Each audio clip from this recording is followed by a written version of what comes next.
Hello everybody, Mando Bug here, and in this video today I'm going to be teaching you how to do the chain stitch. This is the foundation stitch for most crocheted patterns.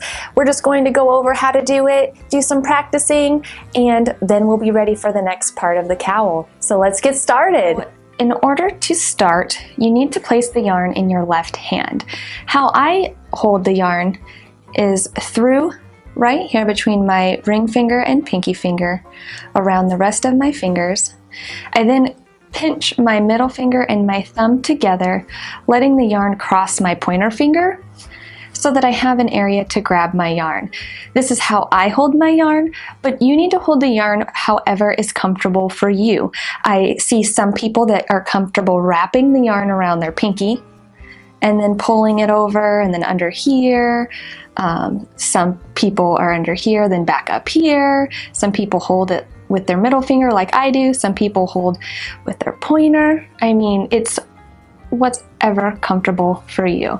So you're going to put your hook under the yarn and you're going to pull up a loop and pinch it in your finger here. So you have your loop. You're going to put your hook under your yarn again, turn your hook. See how I've got my hook turned to catch that yarn? Because we're going to be pulling it through that initial hook that loop that we made. And we're going to go ahead and hold on to it for a couple more stitches.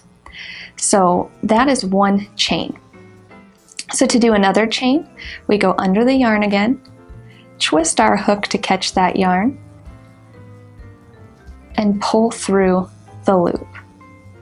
We can let go of that beginning now and you see how it disappears. So we're going to do another chain. Under the yarn, turn your hook, pull that yarn through the loop. Now as I'm doing this, I'm keeping tension in my left hand here so that the yarn doesn't just come through and get slack,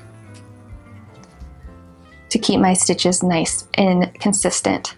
Another thing that I'm doing is I'm making sure not to pull too tight, because you can see this loop here adjusts. So you go under, turn. When you pull through, if you've got this loop right here too tight, you won't be able to get your hook through. And that's because you've got too much tension on your left hand here. So you want to be able to loosen that up and let yourself pull some yarn. You may want to just practice seeing what it feels like to let that loop get larger or smaller. So you yarn over and you pull through.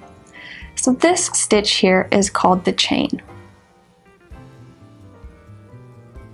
And as you get used to it, it will become more natural to you.